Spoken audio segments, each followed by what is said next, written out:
Hi, this is Peter Levesque.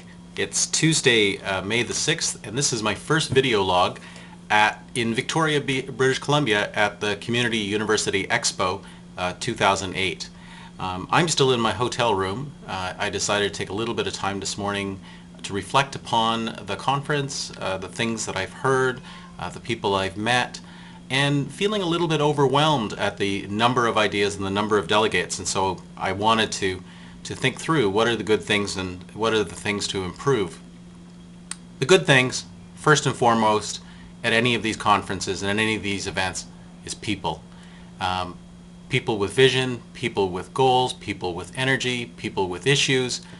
The conversations are incredible. The ideas are incredible. There's a warmth and a level of humanity that I appreciate and feeds me, and in fact yesterday it kept moving. The only way to describe it is that it kept moving my heart. The place, Victoria, is beautiful. The campus is beautiful. There's cherry blossoms in bloom. The buildings are lovely. It really is a blessed place in terms of its physical beauty, in terms of its temperature, and I can see why people are attracted here. There's a couple of issues that we've been working on that are starting to come to fruition. It looks like we're going to launch a PanCanadian Coalition that supports community engaged research in all of its facets. We're still trying to work out some of that language. We're still trying to figure out who it will serve and how it will do this. But the fact that people want to come together across this vast country to work together, to share our practices, to share our values is important. And at another level, I was really excited at dinner last night with our discussion about a global alliance, which is essentially a declaration of intention, of aspiration. Some of the more practical people say, well, what will this do?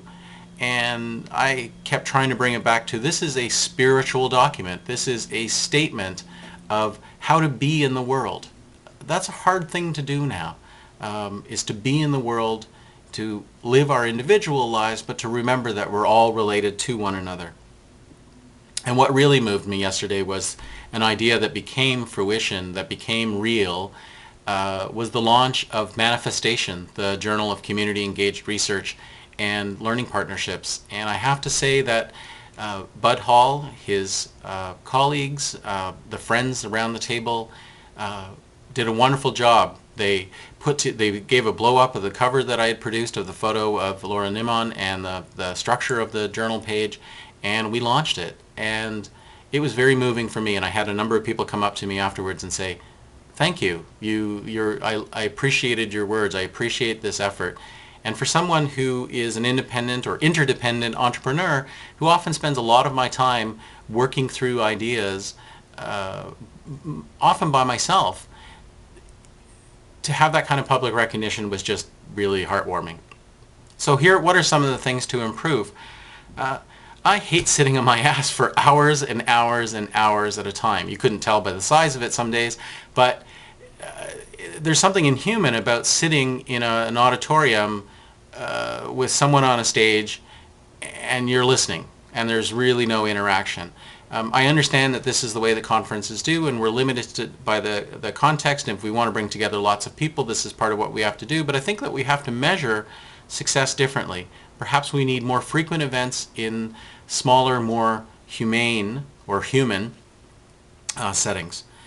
There's still, and this is my opinion, this is my bias, there's still too much focus on the internal issues of the academy. I can't say it enough. The university is not separate from the community. It's in fact embedded within the community, it's part of the community, it's within the geography of the community, it extends to other communities, it provides resources. But in Canada, the last time I looked, our universities are collective public institutions that are supposed to serve the needs of the globe, of the local community, of the expanded community, of the national community, however you want to define it. And these internal issues are internal issues and they need to be worked out. They're social creations. You guys are really smart. You can work it out, and I'm tired of hearing them for the last 10 years. But that's my rant. Sorry about that. Language. Why can't we talk to people in language that we can understand. If we're going to use a big word that's a jargon piece that embedded in a public forum, we need to explain it. We need to say that this word means the following things and here's how I'm going to use it. And then we can engage in a negotiation. But I saw and I heard from people, I don't understand that, right? They sound smart, but I don't know what that means. I don't know how to use that. And if we're truly going to mobilize what we know, we need to be able to speak to each other in language. And that doesn't mean dumbing it down. It means that we may have to change the pace, we may have to change the tone, we may have to change the amount of time it takes to explain things. I understand what jargon is. It's shorthand for a discipline. But when we come to these forums, we have to try extra hard to use language that everyone can understand. And if we want to take it up to another level, then we do that in side conversations. And I still see a lot of fear in institutions. During the launch yesterday, an institution that I used to be associated with, an organization I used to be associated with as an employee, was going to assist in the launch of the journal. And I'm not going to say who this is. People can guess it. But staff was fearful because this launch of the journal hadn't been run through their communications department, and they're fearful of what may happen from a political point of view. And I understand that. But if you say you're going to do something or something is going to happen and it's negotiated beforehand, then do your homework. Get it done. I wasn't asking for anything. I'm not applying for money. I'm not looking for your approbation. It was a role within a context. And I think that we need to be authentic in our roles. And that fear is what's holding us back. When Rajesh Tandon talked about Tina, there is no alternative, that we need to debunk Tina's. Pardon if your name is Tina. We need to get over our fear if we're going to move forward. This is my first video log. I don't know if this is any good, but it's kind of interesting. So I wanted to say that collectively we are better.